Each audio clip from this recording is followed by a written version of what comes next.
Okay, so in our last meeting we had a discussion on what? Half-wave rectification. And then we say rectification simply means that what? Changing what? An AC signal into what? A DC signal.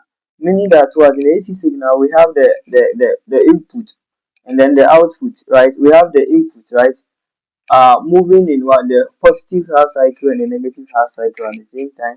But in a rectified version, we make sure that what the output is either moving in the positive half cycle or the negative half cycle.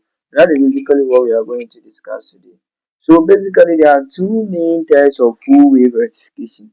We have the center tap and the bridge type. Okay, so we are going to dive into each of them and the calculations involved. So let's look at the center tap full wave rectification. Okay, center tap full wave rectification. Okay, now let's look at something.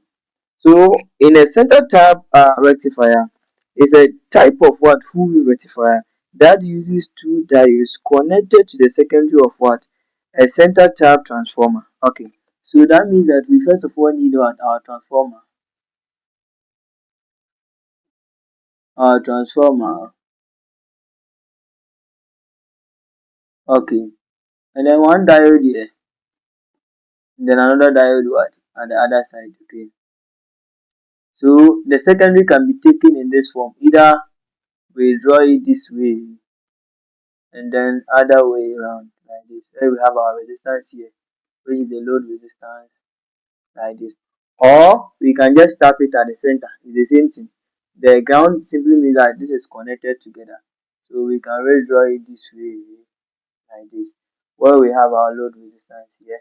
So now this is called D1 and then we have our D2 here. So center tap means that it is called center tap based on the fact that we tap the power for at the center of the secondary windings. So you can see clearly from here, right?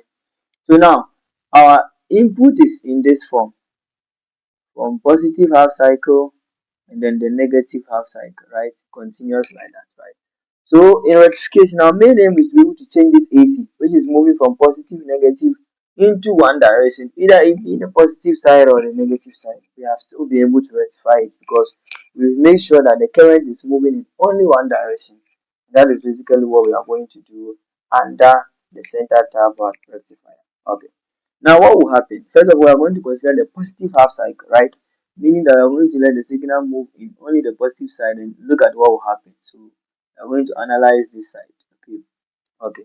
So positive half cycle means that this one will be positive and then this side will be negative. Similarly, this one can be positive, this one will be negative, right?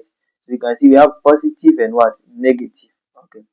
Now, because it is center tap, meaning that we are taking out half of the output. So that will give us V sec over over 2, and here we'll have V sec over over 2, the secondary voltage divided by 2. Okay, so let's consider the positive half cycle, that's the top. So from positive to the anode, which is also positive, it will be in the forward bias mode. We already know that, and it will drop a voltage of about 0.7 in the output. Realize that if it positive is passing through, it will be allowed to flow, right? So meaning that a positive half cycle will have the positive side moving this way, right?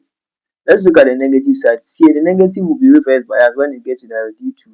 Or in other words, if you continue to move the positive gradually and then you come back to the D2, the D2 is going to be reversed bias, meaning that D2 is going to be in the off position. Okay, so it's only the positive side that will be allowed to flow. You're going to get here to be positive and here to be negative. Okay, now let's look at our output. Okay, so let's look at the negative part. The negative part too will be reversed bias as we discussed. Now, it means that the secondary voltage, right? Or this is actually the positive half cycle. Now let's find ways and means to analyze the negative half cycle, right? So at this point in time, we are going to analyze the negative half cycle. We are not going to talk about the positive side. We are going to analyze the negative half cycle, okay, and see what will happen. Okay, the negative half cycle means that at this point in time, we are going to take this one off, right? And then we are going to have here to be positive and here to be negative. If the negative half cycle we are considering, D1 it's going to be in the reverse because we have negative and what? And positive. And if it is in the reverse, means that what? There is no conduction. So D1 will be off at that point. So initially D2 was off, right? At this point, D1 is going to be off, and then D2 is going to be on, because when this negative comes and meet the negative here, it's going to be in the forward mode. Or if this positive is going to enter here, it's going to be positive positive, which will be in the forward bias mode. Meaning that at the same time, we're going to get another positive here. So even the negative half cycle wasn't allowed to conduct, but positive part of it was allowed to conduct at diode 1 D2. You can see clearly, right? So similarly, if you continue to do, you are going to get something like this, continuous to the end. And this is what we term as what? Pulsating DC signal, right? A DC signal that contains what? Ripples. So there's a need for us to filter it before we can get what? A pure DC. And a pure DC mostly looks like this, okay? Something like this. You cannot get actually straight, right? And then you can do that by adding capacitors, and then you can add more inductors to it as well to be able to what?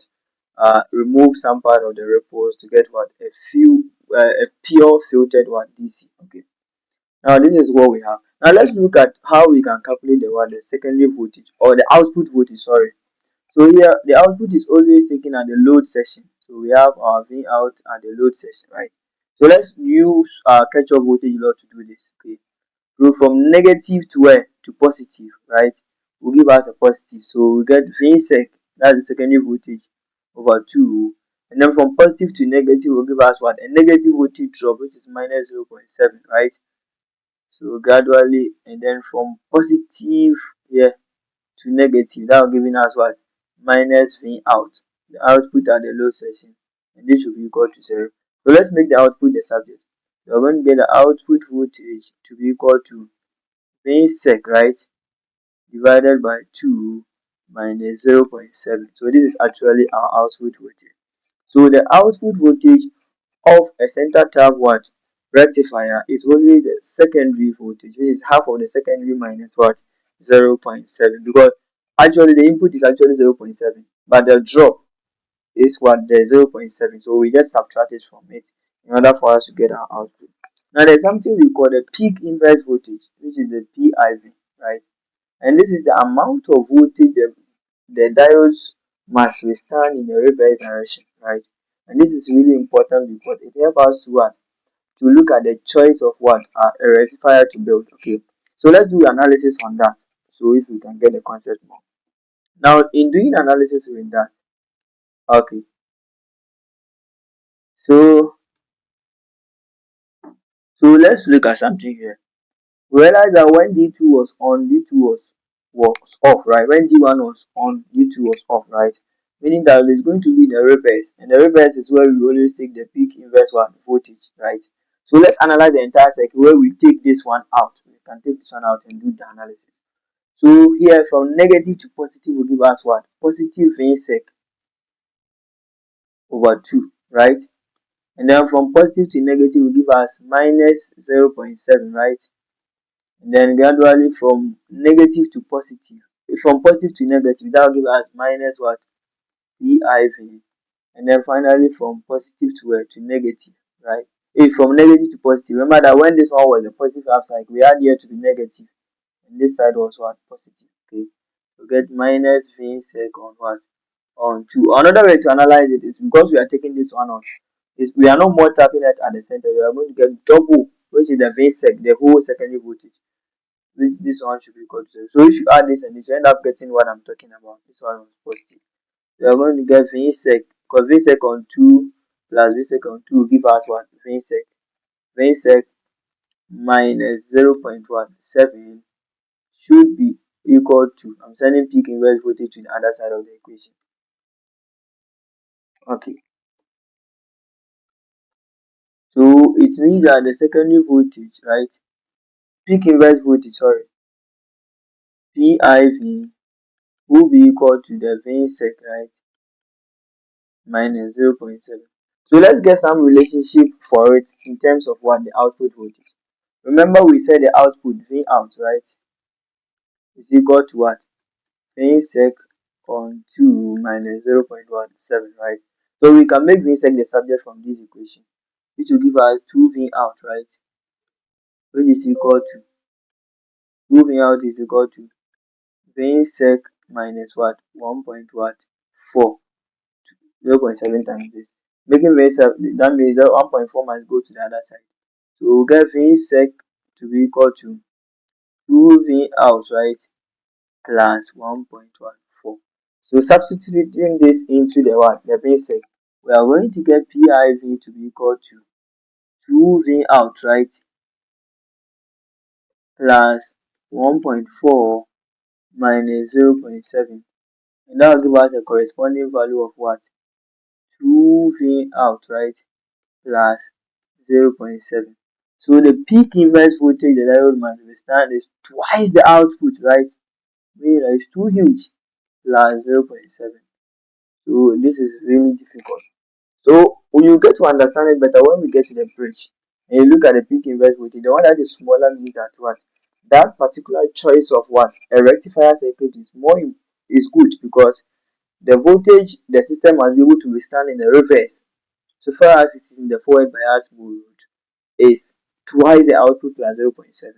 And then when we go to the other side, you compare the two and it will help you to select the choice of what a rectifier circuit you need for your analysis. Now let's also look at a very important parameter, which is the average DC voltage. So the average DC voltage, we've already done more analysis on it in the halfway rectification. That the average DC voltage is equal to twice what? The peak voltage, right? And we know how to do that. All divided by what? Pi. Okay. So thank you very much, and then we are going to meet in our next analysis. Don't forget to like the video so that it can reach others, and then you can put your comment there for us to watch.